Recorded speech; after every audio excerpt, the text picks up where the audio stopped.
నమస్కారం అండి. నేను మీ doctor Nandi Rameshwar Rao, founder and CEO of realtor oxygen. Back with very alarming hot topic. Real estate, property, location. ఏంటి ఇవన్నీ sir చెప్తున్నారు అనుకుంటున్నారా? ఈరోజు ఒకప్పుడు నాకు తెలిసి నేను చిన్నప్పుడు గమనించింది ఏంటంటే, ఏదైనా గ్రూప్ ఆఫ్ పీపుల్ కలిపి ఫంక్షన్‌లో గానీ, ఏదైనా బర్త్‌డేకి గానీ ఎళ్తే, మనం ఫస్ట్ మాట్లాడుకునే సబ్జెక్ట్ ఏముండేదండి? Can you guess? It is రాజకీయం. రాజకీయం గురించి ఎక్కువ చర్చించుకునేవారు. కానీ ఇప్పుడేమవుతుందో చెప్పగలరా? Ultimately it is real estate. పెళ్ళికెళ్ళు, నువ్వు బర్త్‌డేకెళ్ళు, లేకపోతే ఇంకేదైనా పార్టీకెళ్ళు, ఇండస్ట్రీకెళ్ళండి, క్లబ్స్‌కెళ్ళండి. The major wanted topic is real estate not only in India. మన ఇండియా గురించి బయట ఎంతోమంది మాట్లాడుకుంటున్నారు. I'm very happy that before I go into this video ఒకటి చెప్తాను మీకు. ఇప్పుడు మనం అమెరికాలో ఉన్నాము అనే చాలా గర్వంగా చెప్పుకుంటాం. But down the line 15-20 years తర్వాత we will feel happy to tell that I'm working in Hyderabad, I'm settle down in Hyderabad. ఈ రేంజ్కి మనం వస్తుంది, రావాలని కోరుకుందాం మనందరం డెఫినెట్గా. సో దాంట్లో ఎటువంటి డోకా లేదు. You have to wait and watch. So చాలామంది మనం తెలంగాణలో ఎలక్షన్ అయినప్పుడు చాలా అలజడి చేశారు, హడావిడి చేశారు. గవర్నమెంట్ మారుదా, మారితే ఏ విధంగా వస్తుంది అనేది చూసుకుంటే, ఇప్పుడు next hot topic, burning topic అందరి మైండ్లో, whether media, especially media, youtubers, satellite channels, ఇవన్నీ కూడా అయితే నేషనల్, ఇంటర్నేషనల్ ఆర్ లోకల్ న్యూస్లో కూడా బాగా సబ్జెక్ట్ మాట్లాడేది Andhra Pradesh elections, both Lok Sabha election and assembly elections. ఇది చాలా హాట్ టాపిక్ అండి. ఎందుకంటే గత 5 సంవత్సరాలుగా వాట్ ఎవర్ రీజన్ అనుకున్న రీతిలో రియల్ ఎస్టేట్ పెరగలేదు, ముంజందుకు వెళ్ళలేదు అనేది అందరూ ఒప్పుకునే ఫ్యాక్ట్.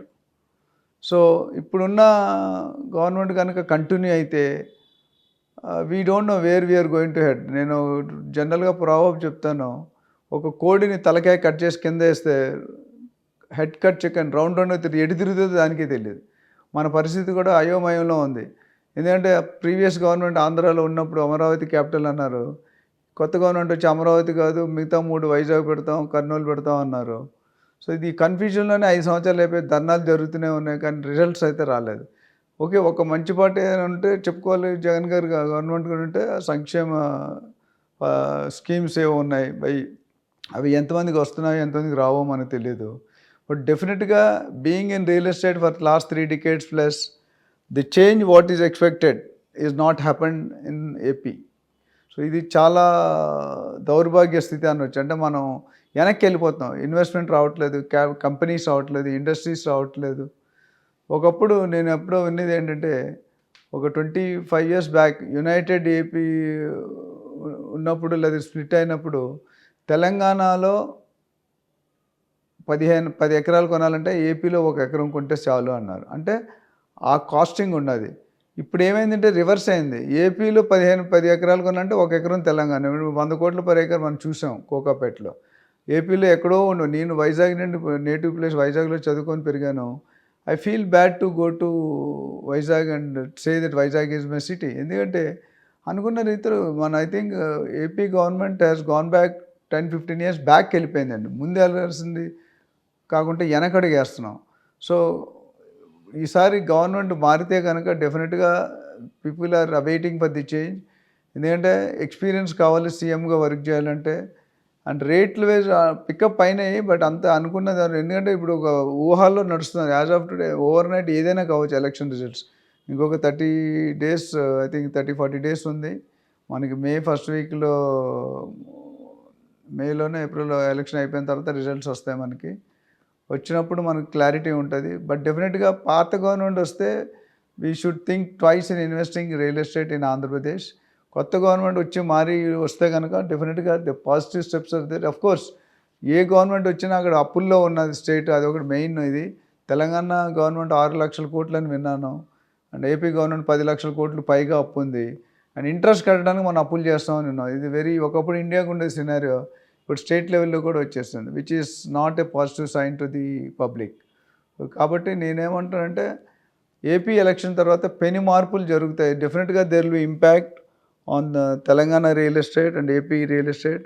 గవర్నమెంట్ వచ్చిన దాన్ని బట్టి తెలంగాణకి రెట్టింపు అవుతుందా లేకపోతే కోర్స్ ఎక్కడ కూడా జీరో అయితే అవ్వదు. ఏపీకి అయితే పరిస్థితి ఏంటంటే డెఫినెట్గా గవర్నమెంట్ మారితే వాళ్ళు మళ్ళీ back to pavilion Amaravati capital చేస్తే అమరావతి మళ్ళీ పాత రోజులు వస్తాయనుకోవచ్చు. బట్ గవర్నమెంట్ వచ్చేదాకా ఇట్స్ టూ ఎర్లీ. ఆల్రెడీ ఈ ప్లానింగ్ ప్రకారం పీపుల్ ఆర్ ఏ గవర్నమెంట్ కాన్ఫిడెంట్ ఆ గవర్నమెంట్ నేను గెలుస్తాను అనుకుంటున్నారు. But at the end of the day public voters are the decision makers. So నా ఉన్న పర్సనల్ ఒపీనియన్ ప్రకారం గవర్నమెంట్ మారితే మాత్రం రియల్ ఎస్టేట్ పుంజుకుంటుంది, మళ్ళీ వేగంగా పరిగెడుతుంది. Yes, first 1-2 years funds invite చేయాలి. బేసికలీ మనం ఎక్కడ లేకపోతున్నామంటే ఇండస్ట్రీ వైజ్ గవర్నమెంట్కి రావట్లేదు, ఎంప్లాయ్మెంట్ పెరగట్లేదు. అండ్ స్కీముల మీద people are becoming lethargy by getting that schemes. Scheme వచ్చిందంటే పని చేసేవాడు కూడా పని చేయట్లేదు. People have to work. Telangana benefit ఏంటంటే ఎవ్రీ పర్సన్ వర్కింగ్, వాళ్ళ ఎఫర్డబిలిటీ 50,000 నుండి ₹1,00,000 నెలకు సంపాదించుకుంటారు, వచ్చింది ఎంతో కొంత సేవ్ చేయాలనుకుంటారు.